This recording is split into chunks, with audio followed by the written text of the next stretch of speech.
सच है विपत्ति जब आती है कायर को ही दहलाती है। सच है विपत्ति जब आती है कायर को ही दहलाती है। सुरमा नहीं विचलित होते, सुरमा नहीं विचलित होते, क्षण एक नहीं धीरज खोते। विघ्नों को गले लगाते हैं कांटों में राह बनाते हैं। विघ्नों को गले लगाते हैं कांटों में राह बनाते हैं। आप सभी का हार्दिक हार्दिक स्वागत एवं अभिनंदन है आपके अपने इस यूट्यूब चैनल रोजगार संग विपिन में। जी हाँ, मैं अन्य दिनों की भांति फिर से आज हिंदी के प्रैक्टिस सेट नंबर 17 लेकर के फिर से उपस्थित हूँ। जैसा कि आप सभी जानते हैं कि मैं आपके एसएससी जीडी 2025 में एग्जाम होने वाले जो हैं उसके लिए लगातार हिंदी का इसके पहले 16 सेट करवा चुका हूँ, जिसमें सभी VVI प्रीवियस ईयर के क्वेश्चंस कराए गए हैं। उसको मैंने इतनी आसानी से, सहजता से, एक्सप्लेनेशन के साथ करवाया है जिससे आपको बहुत ही फायदा मिलेगा। तो आप जाइए, पीछे के जितने भी 16 प्रैक्टिस सेट है उसका आप जरूर अवलोकन करें,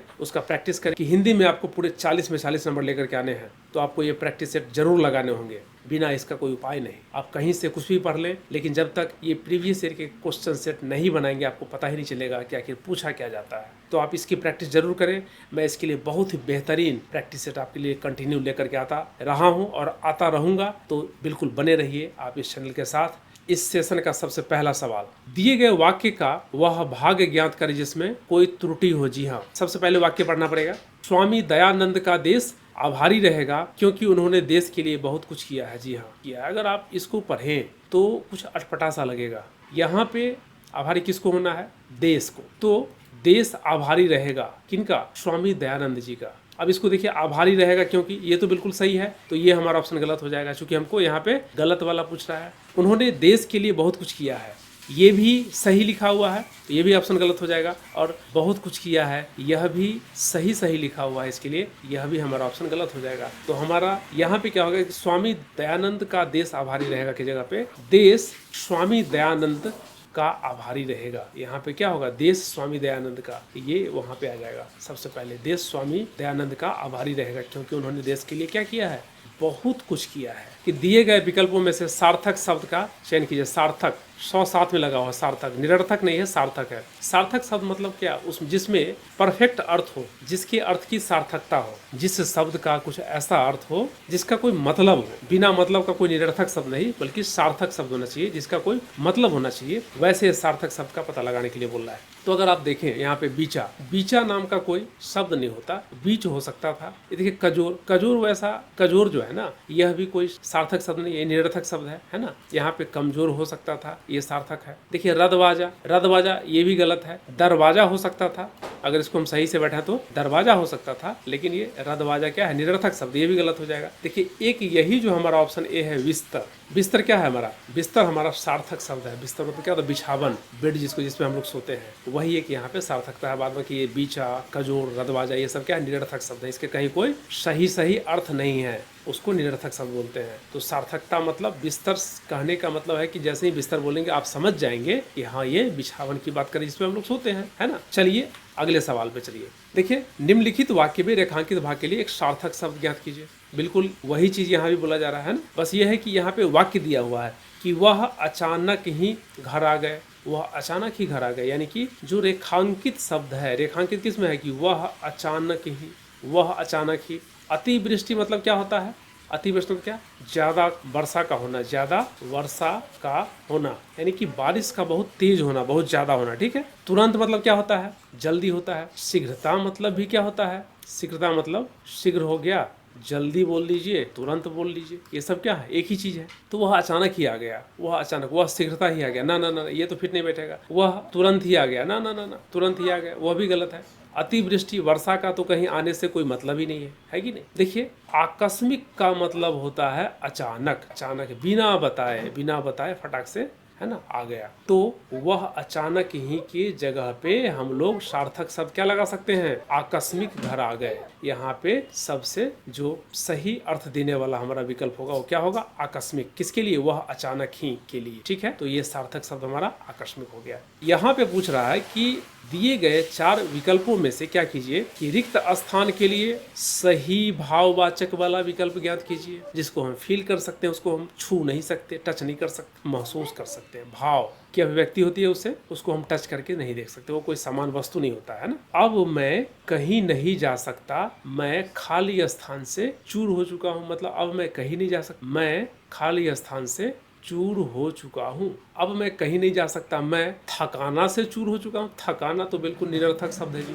थकाना से चूर हो चुका, थकाना कुछ है क्या? थकाना से चूर नहीं होते। मैं चूर हो चुका हूँ, ये भी यहाँ पे सही शब्द नहीं है। मैं नाचना से चूर हो चुका हूँ, नाचना से चूर हो चुका हूँ, नहीं नहीं नहीं नहीं, नाचना से चूर हो चुका हूँ, ये भी नाचने रहता तो एक बार नाचना, ये गलत है यहाँ पे। तो यहाँ पे क्या होगा? अब मैं कहीं नहीं जा सकता, मैं काम करते करते मैं इतना थक गया, मैं थकावट से चूर हो गया कि मैं कहीं भी नहीं जा सकता। तो ये हमारा भाव। थकावट को आप देख सकते क्या? नहीं देख सकते, फील कर सकते। काम करते करते थकावट से चूर चूर हो चुका हूँ कि मैं कहीं भी अब जा नहीं सकता। फिल इन दी ब्लैंक्स के लिए जो भाववाचक संज्ञा होगा क्या होगा? थकावट हो जाएगा जी, ऑप्शन सी। इसमें रेखांकित शब्द का सही तत्सम शब्द ज्ञात करने के लिए पूछा जा रहा है। सही तत्सम शब्द, ठीक है, किसका? रेखांकित, रेखा के द्वारा अंकित क्या है? अंधेरा। जल्दी चलो, अंधेरा छाने लगा है। तो मैं बता दूं कि अंधेरा जो है ना, उसका तत्सम क्या हो जाएगा? अंधकार हो जाएगा जी, अंधकार। यह तत्सम हो गया इसका, क्योंकि यह संस्कृत के क्या है? हूबहू शब्द है, सेम शब्द है। लेकिन अंधेरा क्या है? उसको हिंदी में रूपांतरित करके लिखा गया है, बताया गया है। तो ये अंधेरा तद्भव हो गया, ठीक है। तो हमारा जो आंसर होगा वो अंधेरा हो जाएगा। रोशनी छाने, रोशनी, अंधेरा का रोशनी, तत्सम मतलब समान समान शब्द तो है नहीं, ये गलत हो जाएगा। प्रकाश, अंधेरा का प्रकाश, यहाँ पे तो कोई ये विलोम शब्द तो है नहीं, तो हमारा ये भी ऑप्शन नहीं होगा। और अंधेरा छाने लगा है, यहाँ पे कोई समानार्थी शब्द भी नहीं बोल रहा है। यहाँ पे क्या बोला? तत्सम तद्भव की बात की जा रही है, इसलिए हमारा रात भी ऑप्शन नहीं होगा। अब आइए इस सवाल के ऊपर चलते हैं।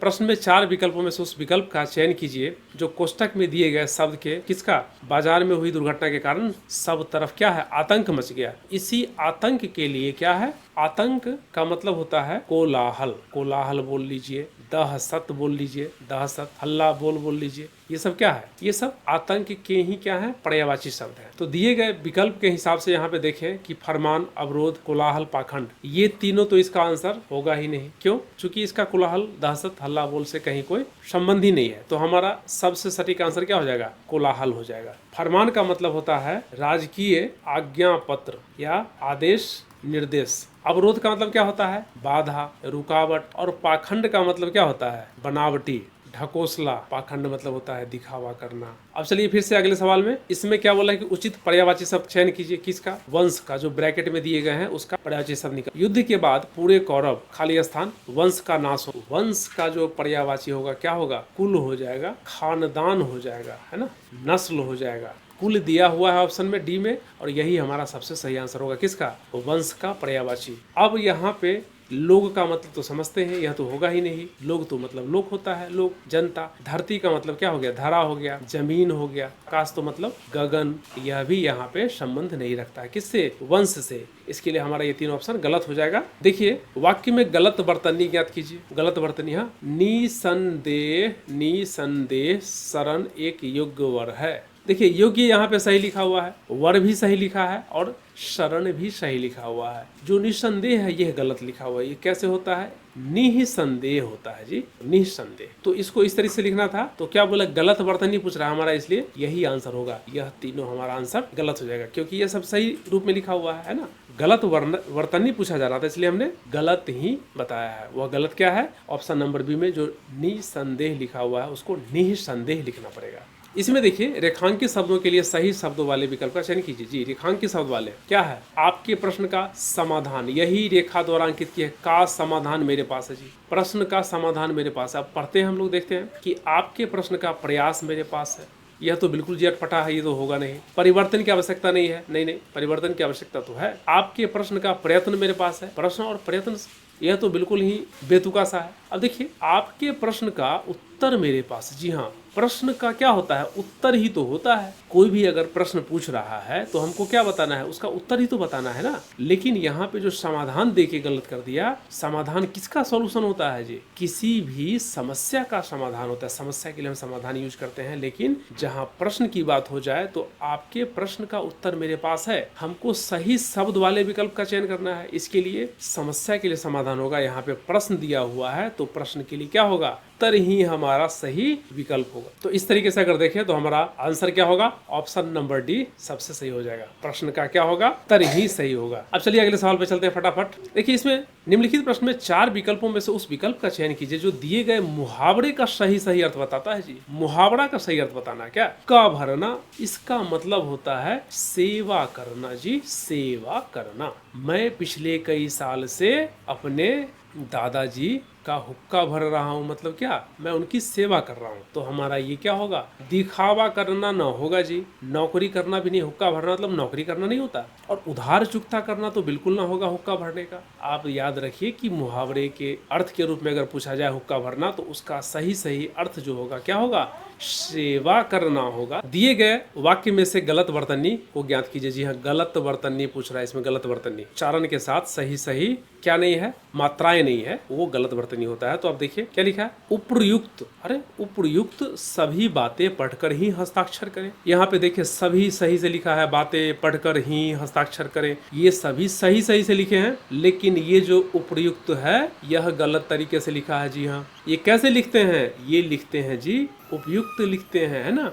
या इसको ऐसे भी आप लिख सकते हैं, उपरयुक्त की अगर बात करें तो यहाँ य पर ऊपर में रेफ हो जाएगा जी। तो हमारा क्या बोल रहा है, गलत बर्तनी वाला ऑप्शन बोल रहा है, पूछ रहा है जवाब में होना चाहिए। तो क्या होगा, यही हमारा आंसर होगा सही। समझ गए, ये बातें तो सही से लिखा है तो ये तो होगा नहीं, ये पढ़कर भी सही से लिखा है तो ये भी नहीं होगा, और हस्ताक्षर तो बिल्कुल ना होगा क्योंकि ये भी सही लिखा हुआ। तो चलिए अब हम अगले प्रश्न की तरफ चलते हैं जी। ठीक है, अब देखिए, वाक्य में रेखांकित शब्द का विलोम शब्द ज्ञात कीजिए। जी, विलोम का मतलब ही होता है उल्टा, विपरीत, है ना, उल्टा कि यह पहाड़ कितना विशाल का है। रेखांकित मतलब वैसा शब्द जिसके अंदर रेखा को अंकित कर दिया, उसी शब्द का जी विलोम पूछ रहा है ना। इस बात का ध्यान दीजिए, ऐसा नहीं कि किसी भी शब्द का दे दीजिए। यहाँ पे पहाड़ भी है, कितना भी है, यह भी है भी है, तो उसका नहीं। सवाल में क्लियरली दिया है जी कि दिए गए वाक्य में रेखांकित शब्द के लिए ही आपको विलोम शब्द ज्ञात करने हैं और किसी का नहीं, है ना। तो यहाँ पे क्या है, विशालकाय है। विशालकाय का मतलब जानते हो क्या होता है, विशालकाय का तो मतलब समझ लो विशाल शरीर वाला जी। यहाँ पे अगर हम लिख दें, इसको लिख सकते हैं विशाल शरीर वाला, है ना। विशाल काय, जैसे हाथी क्या होता है, विशाल काय होता है, हाथी विशाल काय होता है। अब देखिए इसमें विलोम शब्द पूछा जा रहा है, तो जो विशाल काय होगा वो क्या हो जाएगा, जब बड़ा शरीर वाला होगा उसका उल्टा क्या होगा, लघु काय होगा। लघु काय, लघु मतलब क्या होता है, छोटा, और काय मतलब काया, शरीर। हाथी के सामने अगर एक चूहा को रख दे तो क्या होगा, जहाँ पे हाथी विशालकाय जानवर है वहीं पे चूहा क्या हो जाएगा, लघुकाय जानवर हो जाएगा, है कि नहीं। इस तरीके से विपरीत हो जाएगा, उल्टा हो जाएगा दोनों का। अब देखिए ये विपद है, इसका मतलब क्या होता है, विपद का मतलब होता है विपत्ति, इसका मतलब होता है संकट। विपद का मतलब ही होता है विपत्ति, संकट, ये तो बिल्कुल ना होगा। ऑप्शन तो ये तीनों ही हमारा गलत हो जाएगा, है ना। बड़ा मतलब तो बड़ा होता ही है, और शासित मतलब क्या होता है, शासित का मतलब होता है शासन किया हुआ, किसी के द्वारा शासित मतलब शासन किया हुआ, कोई शासन कर रहा है वहाँ पे, शासित। इसको आप दंडित भी बोल सकते हैं। इस तरीके से यहाँ पे आप देख लीजिए कि विशालकाय के लिए लघुकाय इसका विलोम शब्द होगा। अब चलिए यहाँ भी विलोम पूछ लिया, विलोम शब्द ज्ञात कीजिए किसका, तानाशाह। तानाशाह का पहले मतलब समझ लीजिए। तानाशाह का मतलब होता है स्वेच्छाचारी शासक, है ना। इसको आप ये भी बोल सकते हैं निरंकुश शासक। निरंकुश मतलब क्या, जिसके ऊपर अंकुश नहीं है, बलपूर्वक शासन, ये भी क्या है, निरंकुश शासन ही है ना। तो तानाशाह शासक जो होता है क्या, स्वेच्छाचारी होता है, निरंकुश होता है और बलपूर्वक शासन करता है, वह तानाशाह होता है। तो इसका चूंकि यहाँ पे उल्टा पूछ रहा है, विपरीत पूछ रहा है, विलोम पूछ रहा है, तो इसका क्या, लोक मतलब क्या होता है, जनता, और शाह मतलब शासक, जनता का शासक, जो जनता का ख्याल रखे उसको क्या बोलते हैं, लोकशाह, जिसके ऊपर अंकुश हो किसका, जनता का। तो यहाँ पे तानाशाह के लिए हमारा क्या हो जाएगा, लोकशाह सबसे सटीक विलोम शब्द होगा। ठीक है, अब देखिए यहाँ पे बादशाह मतलब तो समझते ही हैं, ये राजा हो गया, इसका भी अर्थ क्या होगा, राजा ही होगा। ये सब तो ऑप्शन होगा नहीं हमारा, ये तो गलत होगा। और शहंशाह का मतलब क्या होता है, शहंशाह का मतलब होता है वैसा राजा जिसके अंतर्गत कई राजा शासन करते हैं ना, शहंशाह, शाहों का शाह, शहंशाह। निम्नलिखित प्रश्न में 4 विकल्पों में से उस सही विकल्प का चयन कीजिए जो वाक्यांशों के लिए एक शब्द वाला, जो त्यागने योग्य हो, जिसको त्यागा जा सके, जिसको छोड़ा जा सके। त्याग मतलब क्या, जिसको छोड़ा जा सके, वो होता है त्याज्य। टकसाल क्या होता है, ये होता है पैसा छापने की जगह। सरकार के आदेशानुसार, सरकार के आदेशानुसार, सरकार के ही आदेश के हिसाब से पैसा छापा जाएगा। टकसाल में पैसे छापने की मतलब जगह होती है वहाँ पे।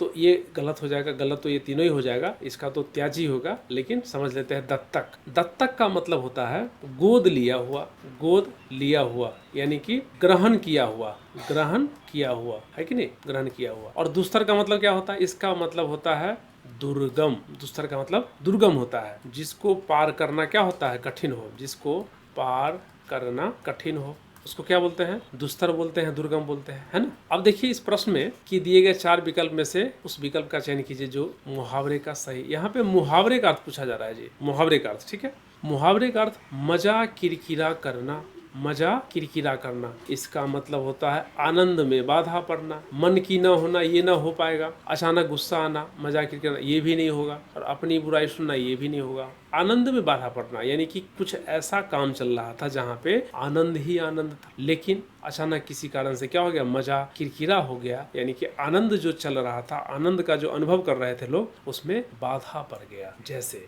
रश्मि के जन्मदिन की पार्टी में अचानक सोहन के आने से सारा मजा किरकिरा हो गया, किरकिरा हो गया, है ना। तो अचानक बाधा पड़ गया उसमें। ठीक है, यही इसका मतलब है कि मजा किरकिरा हो जाना मतलब आनंद में बाधा पड़ जाना। फाइनली हम लोग बहुत ही महत्वपूर्ण प्रश्न की तरफ रुक कर चुके हैं। 16 से 20 नंबर का सवाल। इसके अंतर्गत आपको एक गद्यांश दिए जाते हैं जिसको पढ़ करके आपको 5 सवाल के जवाब देने हैं और पूरे के पूरे नंबर बटोर लेने हैं, है ना। बहुत ही आसान, बस सिर्फ आप पढ़िए और उसको फिल इन द ब्लैंक्स करिए और पूरा का पूरा नंबर बटोर के लेके जाइए। 5 में 5 सवाल सही होने वाला। ठीक है, बस थोड़ी सी सावधानी से इसको पढ़ करके जवाब दीजिए। तो आइए हम पढ़ते हैं। दुर्गा पूजा खाली स्थान का सबसे पवित्र त्योहार है। दुर्गा पूजा का सबसे पवित्र त्योहार है। कलकत्ता में दुर्गा पूजा का आयोजन 9 दिनों तक भव्य रूप से होता है। हालांकि दुर्गा पूजा का पर्व भारत के समस्त स्थानों पर भव्य रूप से मनाया जाता है, लेकिन खाली स्थान इस त्योहारों को कुछ विशेष तौर पर मनाया जाता है। यह त्योहार 10 दिनों तक मनाया जाता है। कलकत्ता में इस पर्व के 6ठे दिन से 9वें दिन तक मूर्तियों के पंडाल आगंतुकों के लिए खुले रहते हैं। यहाँ 10वें दिन दशमी मनाई जाती है तथा इस दिन देवी की मूर्ति को पानी में खाली स्थान किया जाता है। दुर्गा पूजा भारत का एक विशेष पर्व है। पश्चिम बंगाल में मनाई जाने वाली दुर्गा पूजा पूरे भारत में प्रसिद्ध है। यहाँ मुख्य रूप से राज्य की राजधानी कलकत्ता में सांस्कृतिक कार्यक्रमों को देश के सबसे बड़े और सबसे भव्य में से एक जाना जाता है। प्रत्येक वर्ष यह पर्व बहुत ही मस्ती और खाली स्थान के साथ मनाया जाता है। प्रतिवर्ष कलकत्ता की कलाकृति को देखने के लिए लोग दुनिया भर से आते हैं। प्रतिवर्ष पंडाल के आयोजक अपने सभी संसाधनों को इकट्ठा करके पंडाल की शोभा बढ़ाने के लिए कई नई योजनाओं को तैयार करते हैं। कलकत्ता की दुर्गा पूजा पंडालों में वर्षों से राजनीति, सामाजिक, आर्थिक विषयों को भी किया गया है। जी हाँ, इसको पढ़ने के बाद हम लोग को सिर्फ ये मोटा मोटा आइडिया लग गया कि यह दुर्गा पूजा के बारे में गद्यांश दिया हुआ है, दुर्गा पूजा के बारे में बात किया गया है। तो आइए अब हम सवाल करते हैं। देखिए पहला सवाल है कि दुर्गा पूजा खाली स्थान का सबसे पवित्र त्योहार है। देखिए दुर्गा पूजा सबका पवित्र त्योहार है ना, सबका पवित्र त्योहार नहीं है। कुछ लोगों का पवित्र त्योहार है, नहीं ये भी सही नहीं है। बड़ों का पवित्र त्योहार है, नहीं ये भी सही नहीं है। क्या होगा, दुर्गा पूजा हिंदुओं का सबसे पवित्र त्योहार है। यह यहाँ पे सबसे सटीक ऑप्शन होगा। हालांकि दुर्गा पूजा का पर्व भारत के समस्त स्थानों पर भव्य रूप से मनाया जाता है, लेकिन खाली स्थान में इस उत्साह को कुछ विशेष तौर पर मनाया जाता है। कहाँ पे, बनारस में नहीं जी, यहाँ पे बनारस की चर्चा नहीं की गई है।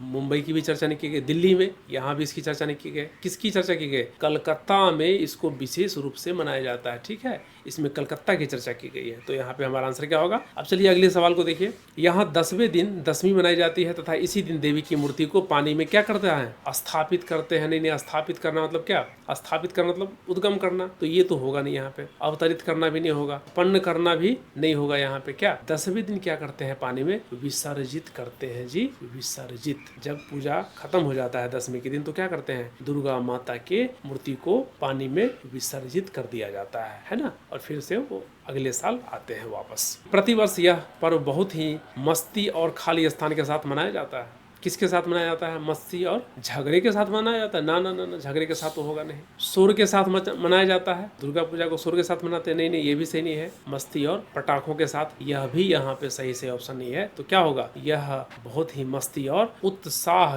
के साथ मनाया जाता है। जी हाँ, उत्साह के साथ मनाया जाता है। ठीक है, प्रतिवर्ष क्या होता है? उत्साह के साथ मनाया जाता है। अब आइए इस सेशन के सबसे अंतिम सवाल की तरफ। ठीक है, कलकत्ता की दुर्गा पूजा पंडालों में वर्षों से राजनीतिक, सामाजिक, आर्थिक विषयों को भी खाली स्थान किया गया है। क्या किया गया है? कल्पनातीत किया गया है? ना ना ना ना ना, ये तो बिल्कुल नहीं होगा। अनदेखा किया गया है?